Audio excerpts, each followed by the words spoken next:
de ne pas forcément y succomber tout de suite, de ne pas chercher à y résister, mais de différer dans le temps. Faire un stop et revenir vers l'intérieur. Qu'est-ce qui se passe en moi, ici et maintenant, pour que j'ai besoin de succomber à la tentation? C'est toujours une question de ramener l'attention. L'approche que je développe est une approche très proche du tantrisme. Tout est conscience. Je n'ai pas à refuser quoi que ce soit. Ce qui me fait peur est aussi ce qui va me faire évoluer. Ce qui m'enferme, ce qui me montre que je suis enfermé, est une occasion de prendre conscience de ma prison, mettre de la conscience. Et vous verrez que je ne change pas le comportement, mais j'essaie de le vivre en pleine conscience. Alors les choses vont se transformer naturellement, puisque ce qui est inconscient va devenir conscient de plus en plus. Les motivations qui m'amènent dans ces comportements, les peurs qui m'obligent à tomber toujours dans les mêmes schémas, les espoirs seront mis à jour. Et s'ils sont mis à jour et digérés, comme des feuilles qui ne sont plus alimentées par la sève finissent par tomber, ces genres de mécanismes vont finir progressivement par me quitter. Si j'arrive à mettre de la conscience, je vais voir qu'il y a un espace qui se crée entre tous ces jeux et moi. Et que dans cet espace, je n'ai plus vraiment ni le besoin ni l'envie de modifier quoi que ce soit. Et c'est cet espace qu'il est important de nourrir. On se fiche de savoir si la compulsion va s'arrêter ou va continuer. Si elle me permet de nourrir cet espace en moi, cet espace de présence, de conscience, je l'utilise.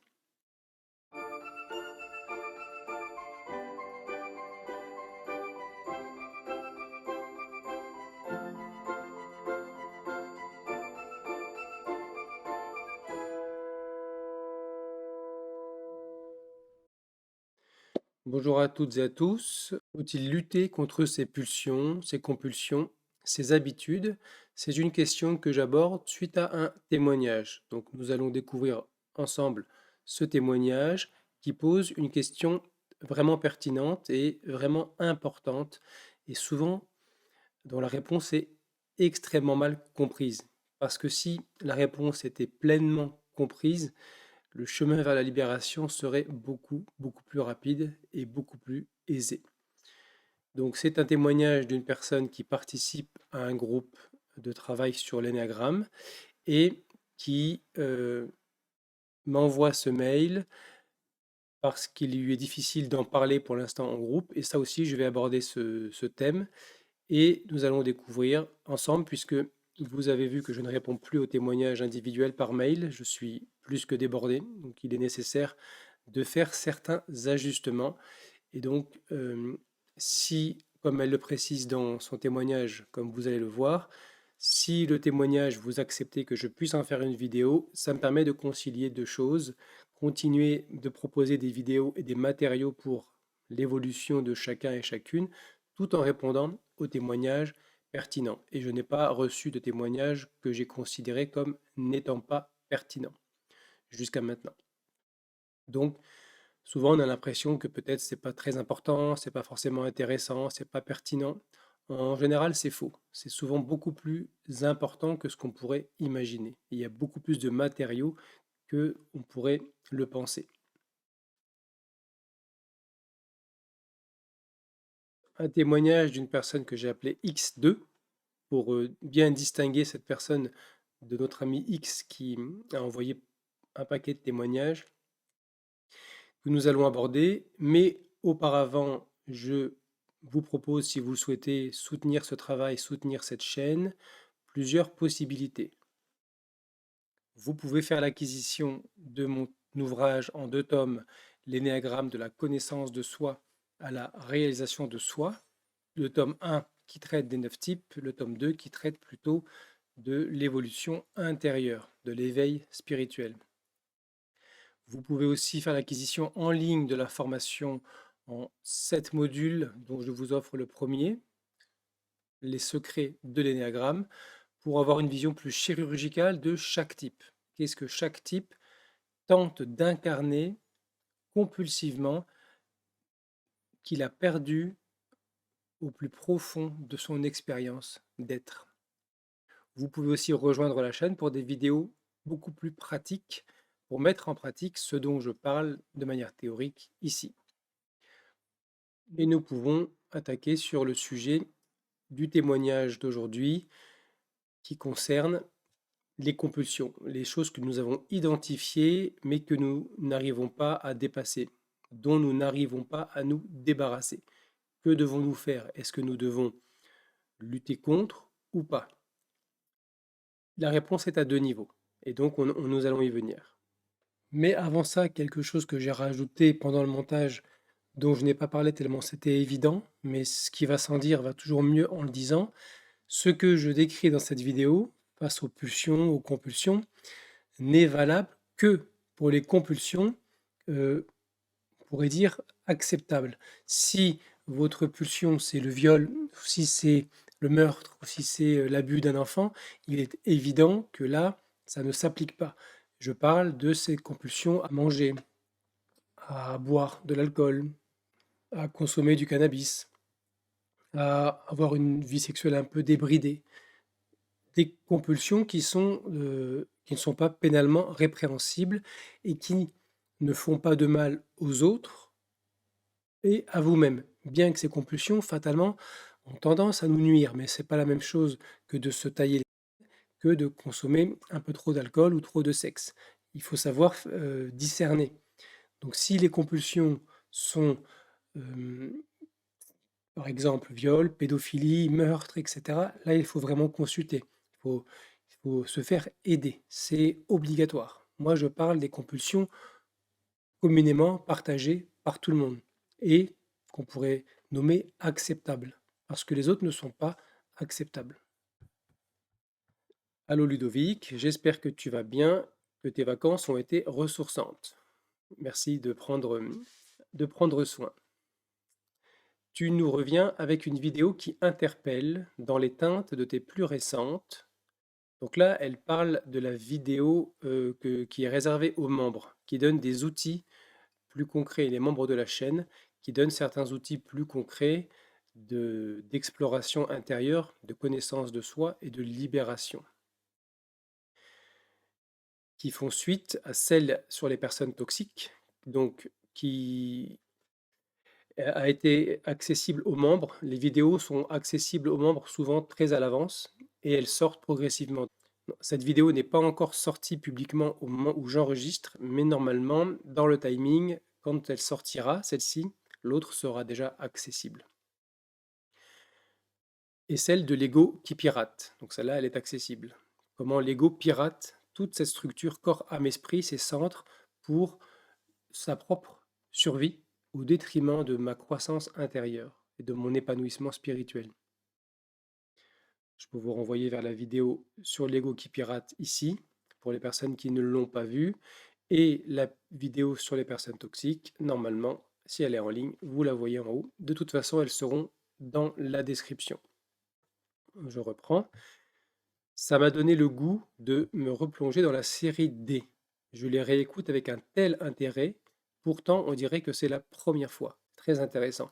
Il y a plusieurs niveaux dans les vidéos et c'est pas inutile de les regarder plusieurs fois en laissant un peu de temps, hein, pas plusieurs fois de suite, pour digérer une partie et être capable ensuite d'entendre une autre partie.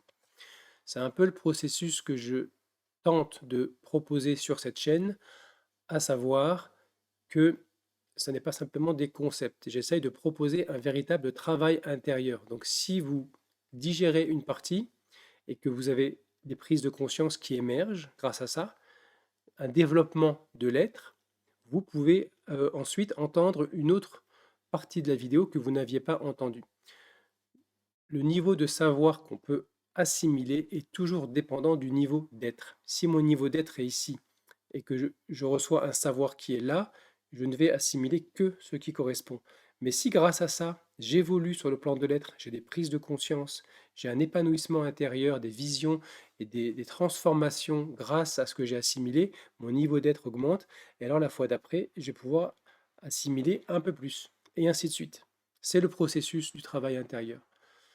Nous avons trop de savoir et pas assez de développement de l'être, de l'essence et de ses qualités. Donc c'est un processus que je propose, plus qu'une transmission de savoir. Donc c'est une bonne idée de les regarder plusieurs fois, avec plusieurs semaines ou mois d'intervalle, et de voir que c'est un peu comme la première fois. Il y a des choses que je n'avais pas forcément entendues, et c'est normal. Donc ça démontre qu'il y a une évolution qui opère. Toujours de nouvelles prises de conscience, outils à expérimenter, sentiment que les rigidités sont bousculées, exactement, laissant émerger ici et là une pépite. Merci.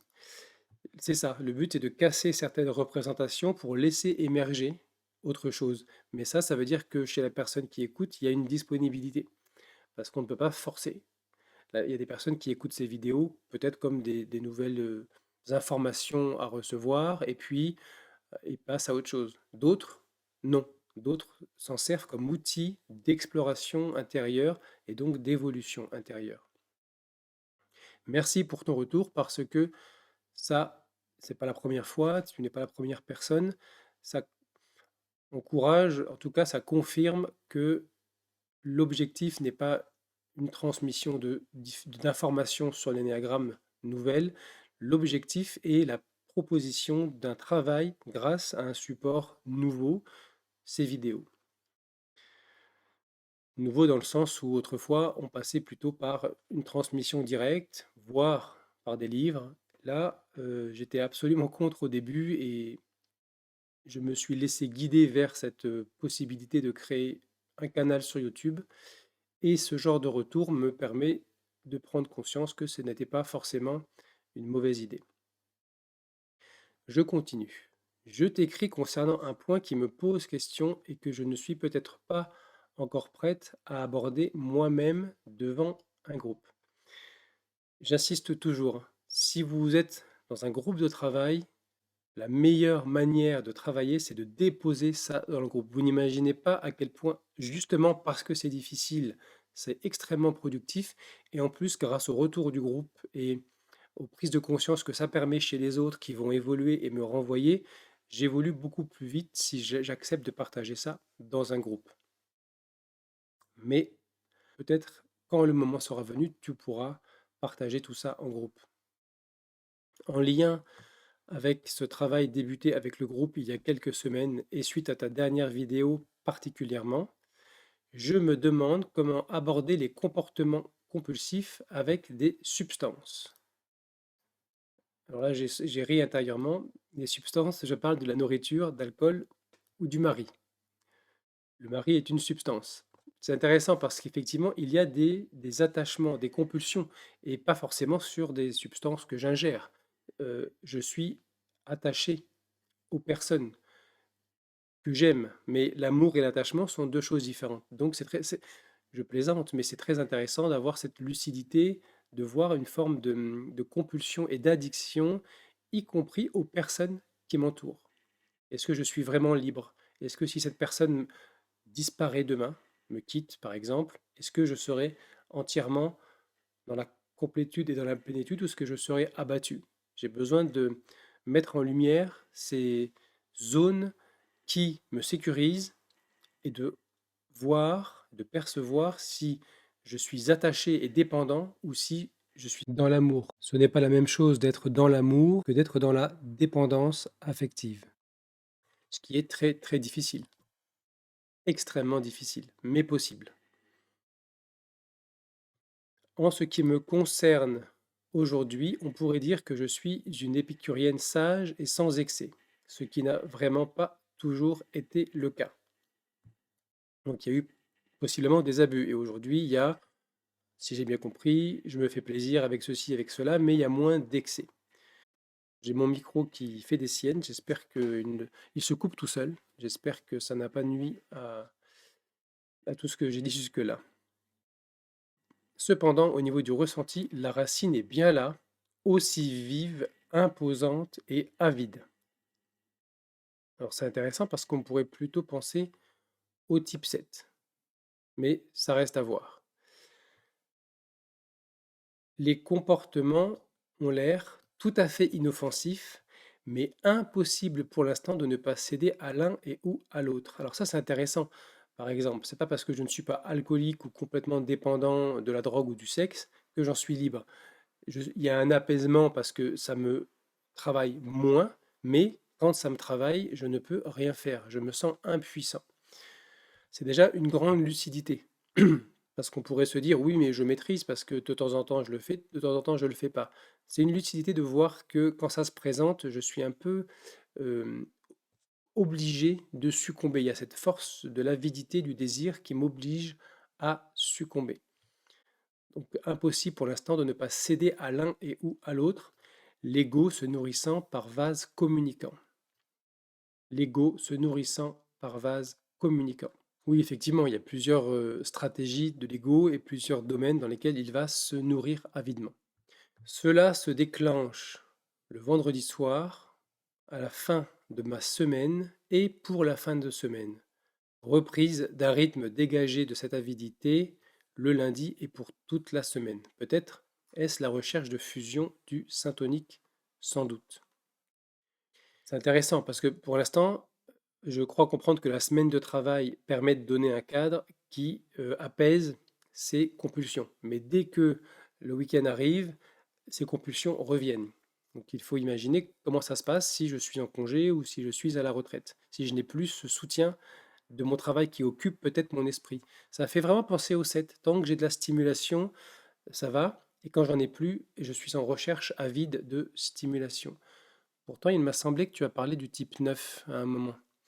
Mais peut-être que je confonds. Peut-être oui, ça peut être la recherche du plaisir du type 7, mais ça peut aussi être cette recherche de syntonie, d'intensité à travers la consommation de substances.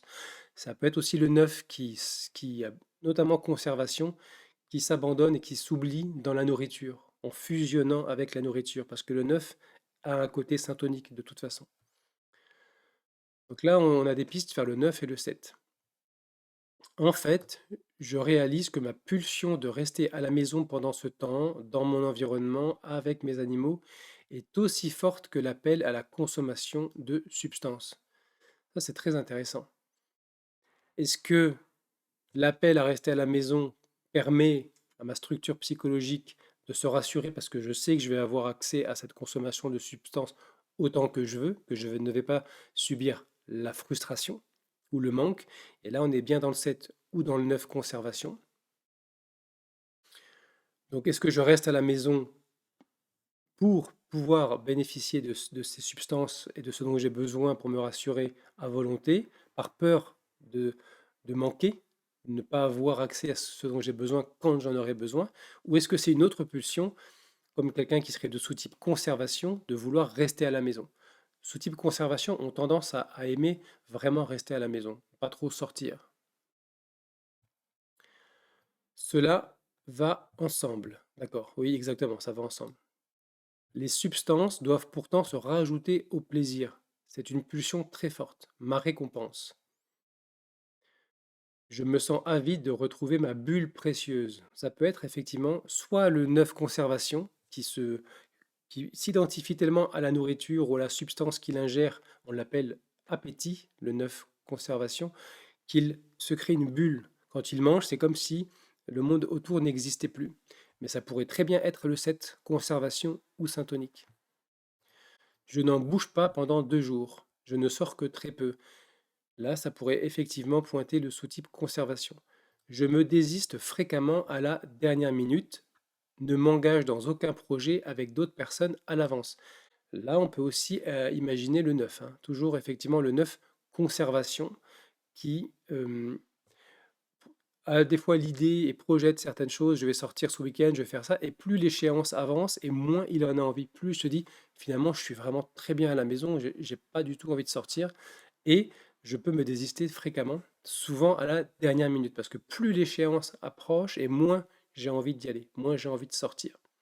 Donc là, ça ne confirme pas trop le 7. Le 7, il est à la recherche de satisfaction, d'excitation. Donc tout ce qui peut le sortir d'une forme de routine ou d'ennui, de frustration, c'est bienvenu.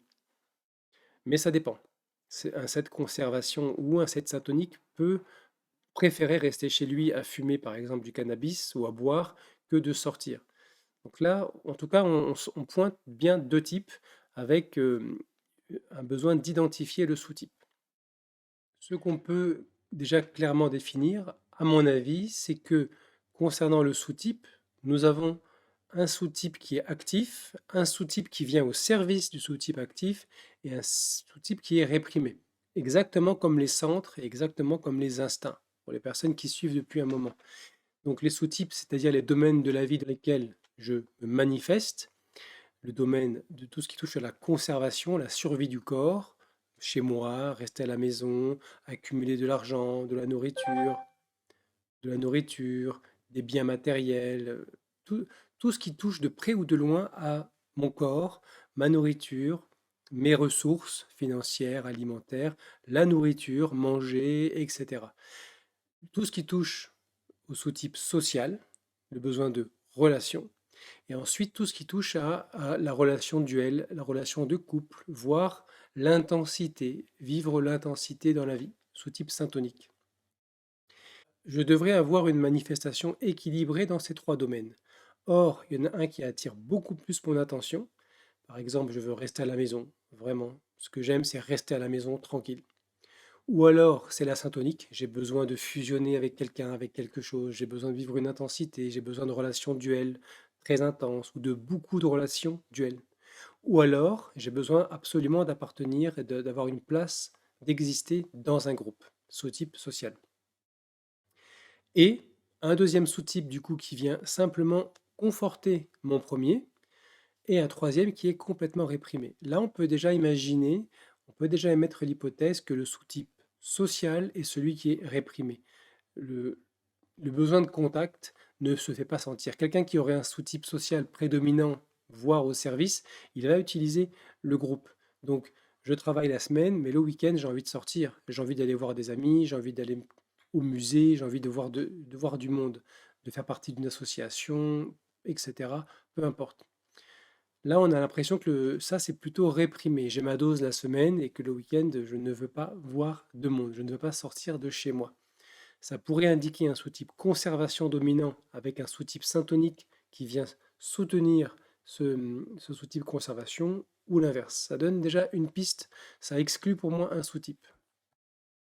Mais il faudrait creuser un peu plus, il faudrait voir comment ça se manifeste concrètement au quotidien, dans mon travail, etc.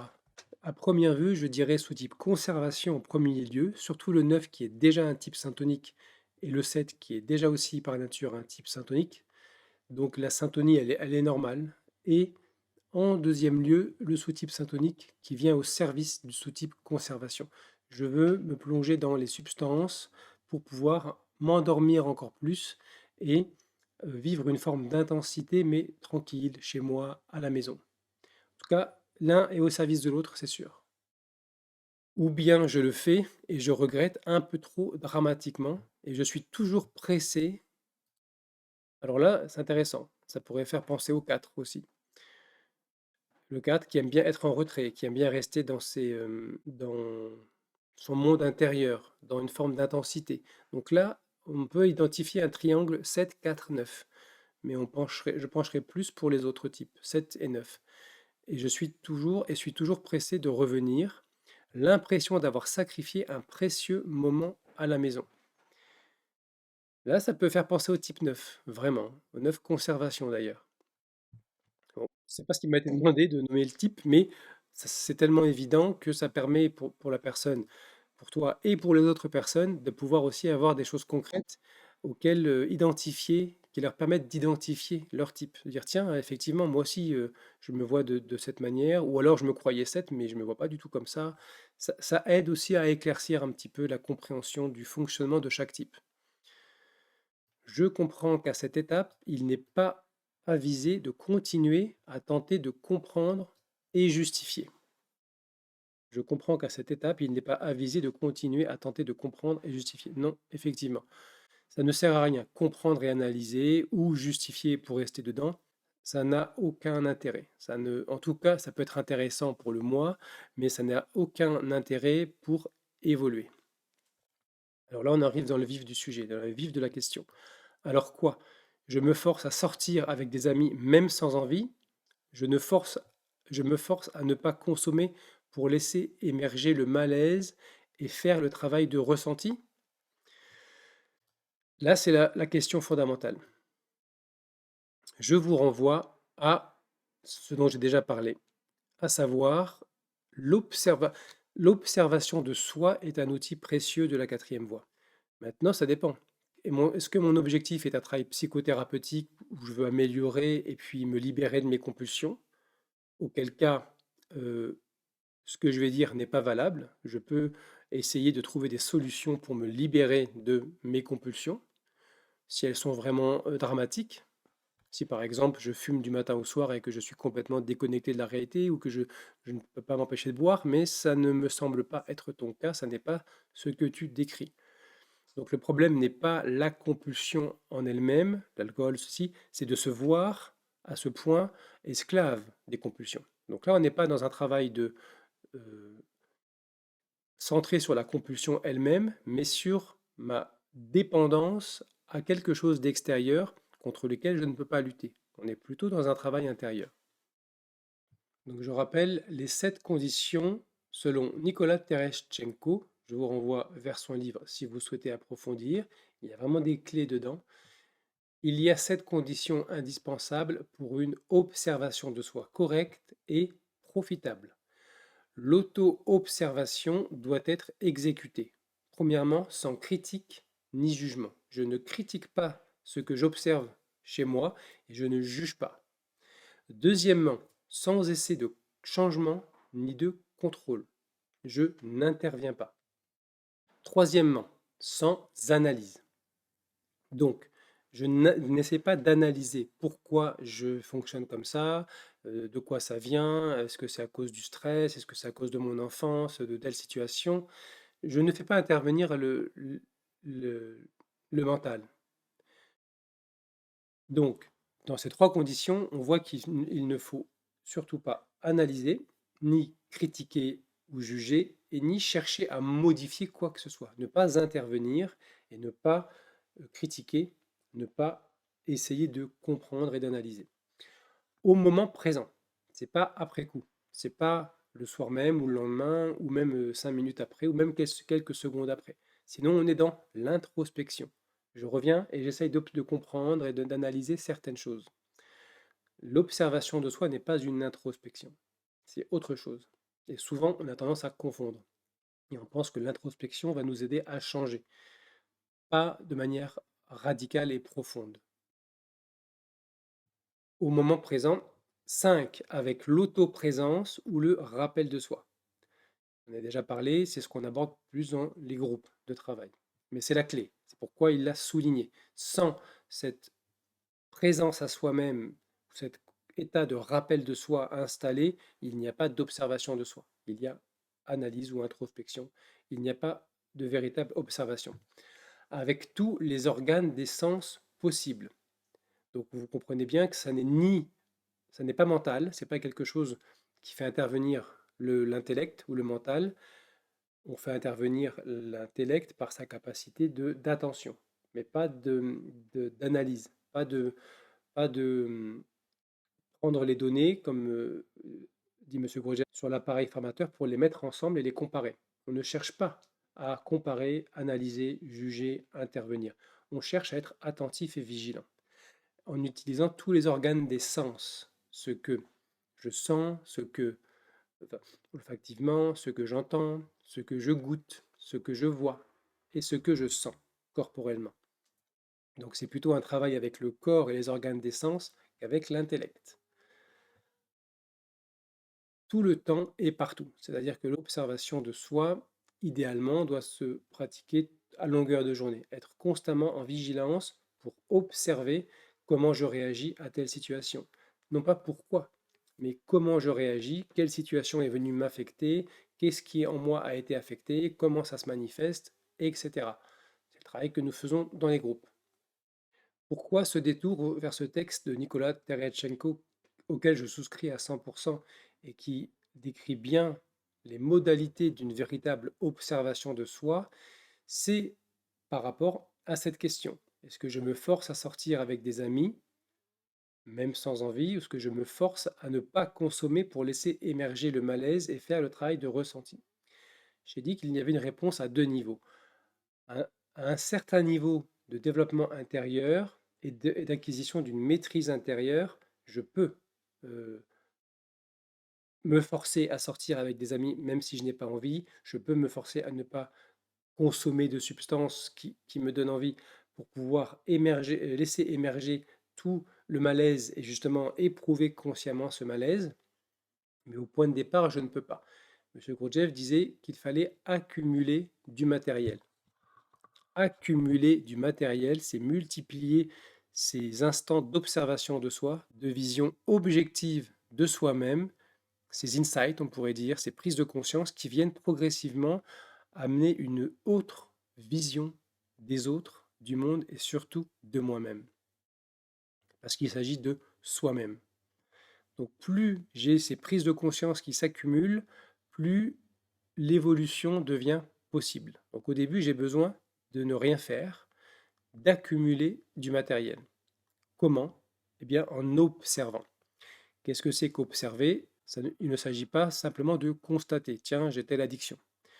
Une proposition que je peux te faire, c'est par exemple lorsque cette envie de consommer une substance, de l'alcool, de la nourriture ou un mari arrive, et quand on sent que c'est une dépendance, de ne pas forcément y succomber tout de suite, de ne pas chercher à y résister, mais de différer dans le temps.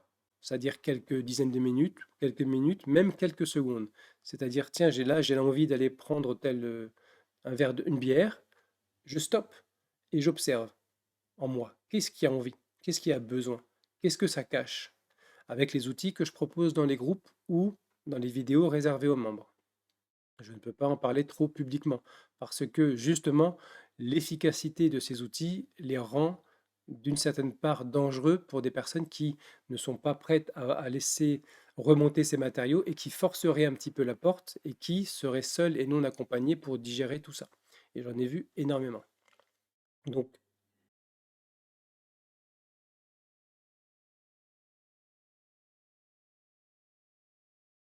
pour toi, X2, et pour les personnes qui ont accès à certains outils d'observation de soi, faire un stop et revenir vers l'intérieur.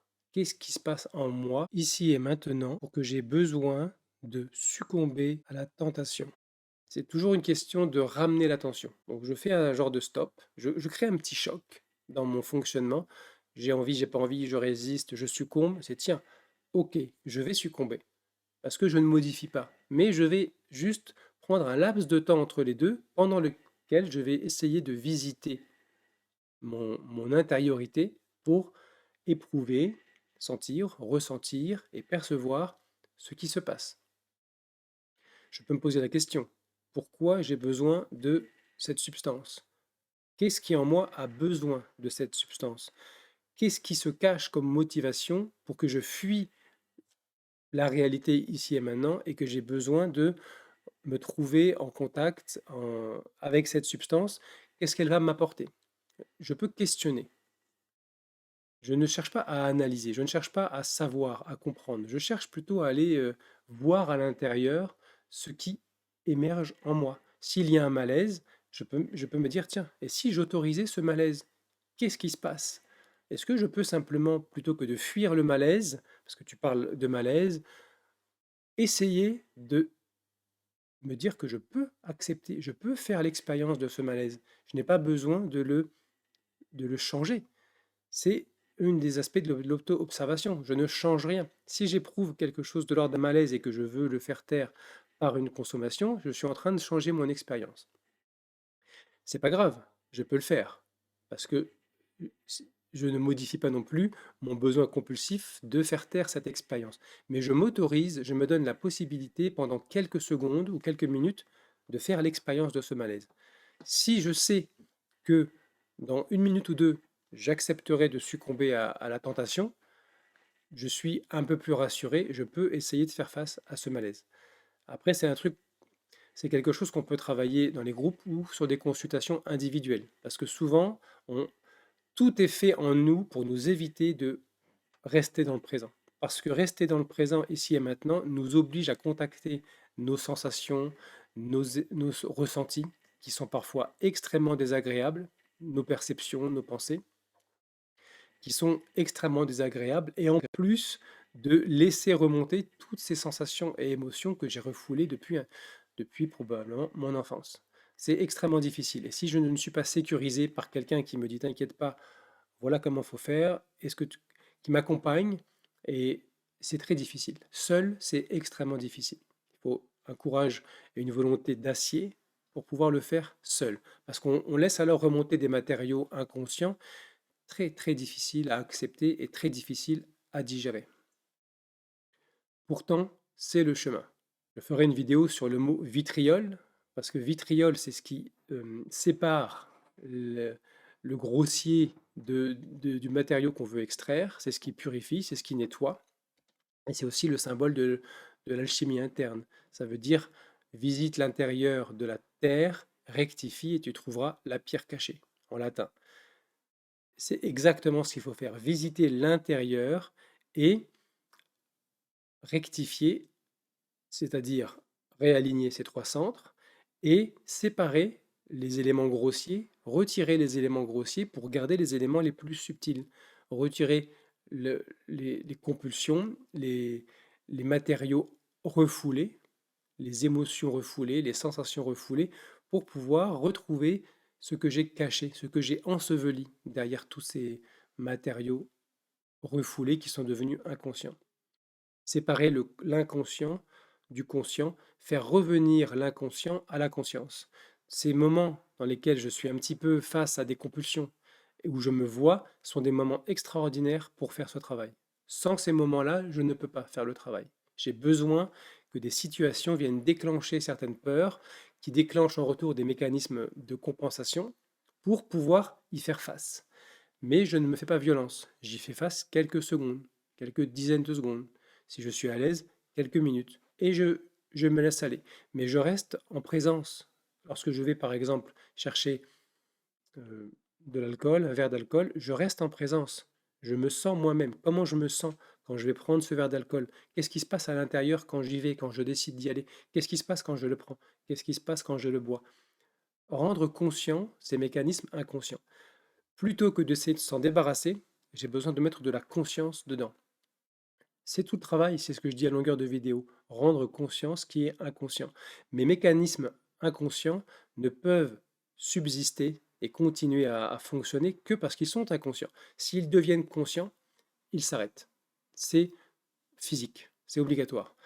Comment faire pour qu'ils deviennent conscients? Eh bien, rajouter de la conscience, ne plus être dans la lutte entre je dois le faire, je ne dois pas le faire, c'est bien, c'est pas bien, mais ramener de la vigilance et de l'attention. Qu'est-ce qui m'amène à vouloir chercher ce verre d'alcool? Qu'est-ce qui se passe à l'intérieur? Qu'est-ce que je sens? Qu'est-ce que je ressens? Qu'est-ce que je perçois en moi qui m'amène à plonger dans une substance?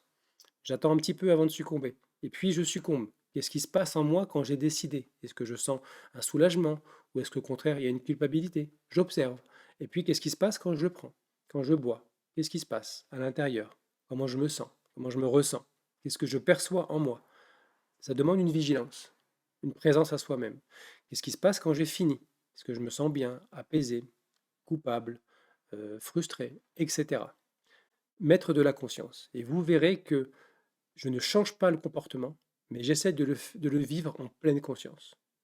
Alors les choses vont se transformer naturellement, puisque ce qui est inconscient va devenir conscient de plus en plus. Les motivations qui m'amènent dans ces comportements, les peurs qui m'obligent à tomber toujours dans les mêmes schémas, les espoirs seront mis à jour. Et s'ils sont mis à jour et digérés, comme des feuilles qui ne sont plus alimentées par la sève finissent par tomber, ces genres de mécanismes vont finir progressivement par me quitter. La plupart. Pas tous, mais quelque part, je ne serai plus identifié à ces pulsions en moi qui font ou ne font pas. Le problème, c'est l'identification. Je m'identifie à tout ce que j'éprouve à l'intérieur, je m'identifie à ce que je fais, à mes compulsions, à mes peurs, à mes doutes, donc je l'évite très difficilement. Si j'arrive à mettre de la conscience, je vais voir qu'il y a un espace qui se crée entre tous ces jeux et moi. Et que dans cet espace, je n'ai plus vraiment ni le besoin ni l'envie de modifier quoi que ce soit parce que je me désidentifie de ces compulsions. Ils ne me concernent pas vraiment. Il y a un espace qui s'est créé entre ma conscience et ce à quoi elle s'était auparavant identifiée. Et c'est cet espace qu'il est important de nourrir. On se fiche de savoir si la compulsion va s'arrêter ou va continuer. Si elle me permet de nourrir cet espace en moi, cet espace de présence, de conscience, je l'utilise. Le jour où elle tombe, elle tombe. Tant qu'elle est là, je l'utilise. C'est comme un rappel. C'est comme la cloche de l'église qui sonne pour me dire il est l'heure de la prière,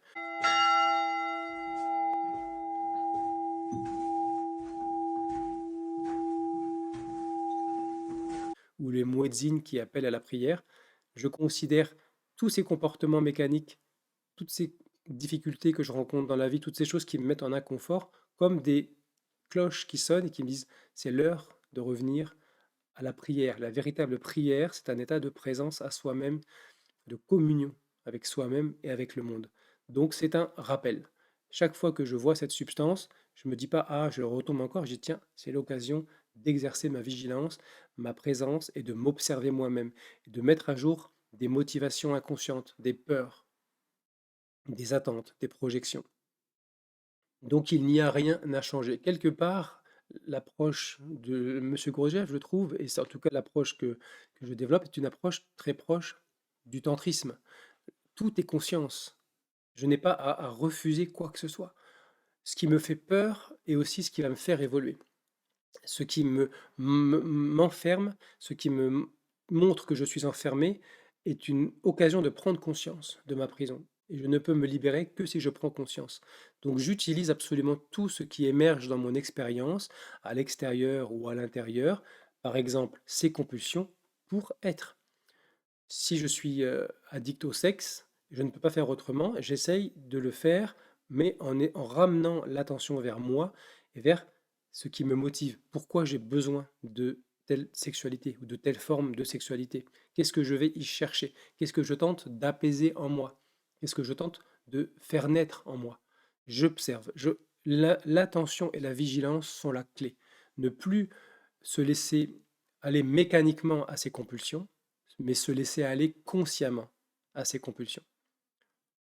Il n'y a rien à changer. J'utilise tous les matériaux qui sont mis à ma disposition pour la croissance de mon être. Voilà, j'espère que je réponds à ta question. On va continuer. L'idée de ne pas céder aux pulsions me semble peu réaliste quand je me vois écartelé entre les voix cacophoniques et hypnotisantes des 1000 masques de mon ego. Effectivement, la pulsion, je dis toujours que la différence entre mon essence et l'ego, qui a pris la place de mon essence, c'est que l'essence, elle envoie des impulsions. L'ego, il agit par compulsion. L'essence, elle me propose, l'ego, il m'impose. L'essence, elle m'invite, et l'ego, il m'oblige. Donc c'est difficile de résister, parce qu'il agit par compulsion. Je ne peux pas vraiment résister. Et si je résiste une fois, deux fois, trois fois, je nourris aussi mon ego en réalité. Donc la quatrième fois, je ne pourrai pas résister. Voire je vais aller encore plus loin dans la compulsion. J'ai besoin de stopper ce cercle vicieux et de trouver une autre approche, celle que je viens de décrire. Mettre juste de la conscience. Ces 1000 masques de mon ego sont autant de fractions de ma personnalité fragmentée, alors que derrière, ce qui est là en permanence, la conscience, elle est une et unifiée. Et elle est toujours là, même si je suis identifié à ces masques de mon ego. Donc revenir constamment, autant que possible, à cette vigilance, à cette attention, à cette conscience, c'est revenir vers ce qui est unifié en moi. Donc voilà, je t'invite à en parler en groupe. Si vraiment c'est trop difficile, une séance individuelle, comme tu en as parlé, je crois, plus bas, ça n'est pas à exclure, ça peut être intéressant pour aller travailler sur ce matériau-là en particulier. Je pense que tu as mentionné que tu n'aurais le temps de répondre que si le témoignage pouvait être publié. Oui, j'ai dû mettre certains aménagements. J'avais dit au tout début du témoignage, profitez-en, nous sommes très peu nombreux et j'ai le temps de répondre. Et puis ça s'est accumulé et aujourd'hui, matériellement, c'est impossible. Donc, étant donné que j'ai besoin de faire des vidéos pour alimenter le canal et puis permettre ce travail, et que les témoignages sont des matériaux très riches, ça me permet de faire d'une pierre deux coups, de répondre aux témoignages tout en continuant à faire ce travail euh, de partage et de transmission sur le canal. Tu peux le faire sans problème si tu en vois la pertinence. Oui, donc je pense que tu as vu aussi la pertinence. Donc n'hésitez pas à me le mentionner, que vous êtes d'accord. Sinon, je risque de laisser. Avant, je demandais, je repartais vers la personne, est-ce que tu es OK que je témoigne, que j'en fasse une vidéo? Maintenant, je n'ai plus vraiment le temps. Donc mentionnez-le, s'il vous plaît, si vous souhaitez que j'en fasse une vidéo. Si tu n'as tout simplement pas le temps de donner suite, ce n'est pas grave. Ce thème sera sans doute une vedette de ma liste de thèmes à aborder dans une éventuelle séance individuelle. Voilà, c'est là. Pourquoi pas? Ou en groupe, c'est encore mieux. Merci pour tout, du temps de m'avoir lu. Bah, merci pour ton témoignage. C'est un point extrêmement important de comprendre que, au point de départ, ce qui veut modifier, c'est toujours l'ego. Le- su- Si je pense et que je veux arrêter mes pensées, c'est une pensée qui veut arrêter les pensées. C'est le chien qui se mord la queue. Si je veux modifier mes comportements, c'est toujours l'ego qui veut modifier. C'est toujours le mental qui veut contrôler.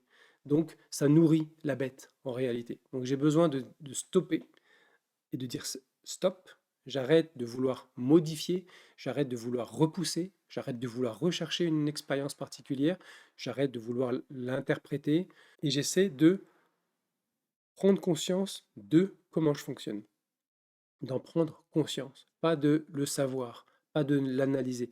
Comment en prendre conscience en rajoutant un élément d'attention et de vigilance au cœur de mes comportements. Et pour ce qui est des compulsions, c'est très compliqué. Parce que dans un second temps, il est nécessaire d'aller à la rencontre de ce que je ne veux pas voir, ou de cesser d'éviter. Mais au point de départ, il vaut mieux faire un état des lieux et laisser émerger quelque chose, sans quoi ça sera toujours une volonté du mental que de modifier des comportements. Donc c'est toujours le chien qui se mord la queue. C'était un témoignage très intéressant qui m'a permis d'aborder des thèmes extrêmement importants. Ne pas chercher à modifier. Ça ne veut pas dire ne rien faire. Ça veut dire essayer de l'observer avec attention, avec vigilance, avec conscience, en ramenant l'attention vers l'intérieur et en questionnant. J'utilise mon esprit, non pas pour analyser, pour comprendre, mais pour questionner. Je viens questionner mon intériorité. Qu'est-ce qui se passe en moi dans cette situation? Quelles sont les forces qui me poussent à consommer telle substance? Quelles sont les forces qui me poussent à résister à la consommation de telle substance? J'essaye de faire un état des lieux, de commencer à voir toutes ces forces qui agissent en moi. Savoir ne change rien. Seul le niveau de développement de mon être va me permettre une véritable transformation. Donc, comment développer l'être? Par la conscience, par la prise de conscience. Conscience, présence, être, essence, ça va ensemble. Ce sont presque des synonymes. Presque. On peut trouver des nuances. Mais pour simplifier, on va dire que c'est la même chose. Donc, si je veux nourrir mon être, j'ai besoin de nourrir la conscience. Mon être est une présence qui existe derrière tous ces phénomènes. Comment nourrir cette présence? Par la présence. C'est aussi simple que ça. En étant présent à moi-même, je nourris cette présence. Et quand je nourris cette présence, je commence à me dégager progressivement de l'identification à tous ces phénomènes. Et en réalité, je me rends compte que ça n'est pas si important, ces phénomènes. Ce qui est important, c'est l'émergence de cette présence derrière ces phénomènes. Ces matériaux sont dans l'inconscient et me régissent, me contrôlent depuis l'inconscient. Et j'ai besoin de les faire venir à la conscience. C'est souvent un peu douloureux, c'est souvent inconfortable, mais je n'ai rien à craindre, je n'ai rien à perdre. J'ai besoin de faire confiance qu'en moi existe un espace qui peut complètement, qui est tellement vulnérable et qui se laisse tellement toucher, qu'il n'est pas touché, il est traversé. Je peux me laisser traverser par ces sensations désagréables, ces sentiments désagréables, en sachant que ce que je suis est vraiment au-delà de ça. Si je sens que je suis dans une peur, c'est simplement mon ego qui se crispe. Il ne veut pas que j'ai accès à ces matériaux. Parce que derrière, comme des couches et des couches et des couches, derrière tous ces matériaux que je vais rencontrer au fur et à mesure, comme les couches d'un oignon, réside mon être le plus pur, mon être le plus réel.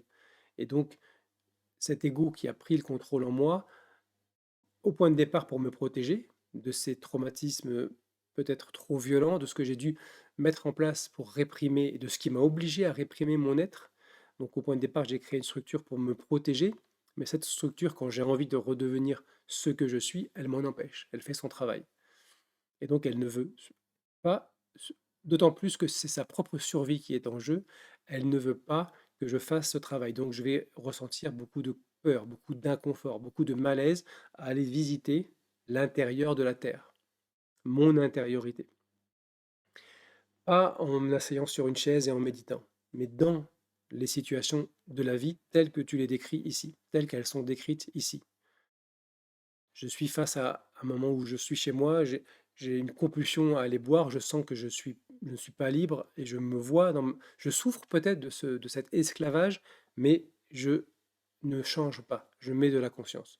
Je ramène l'attention et j'observe ce qui se passe. Qu'est-ce qui en moi? Ok, je ne suis pas libre, mais pourquoi? Qu'est-ce qui en moi?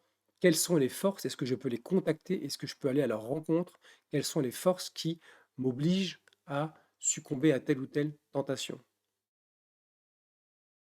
Telle émotion, tel comportement, la colère, la honte, la peur, la tristesse, le désespoir, l'addiction. J'ai besoin d'aller visiter tous ces espaces en moi. Sans quoi ma quête sera superficielle.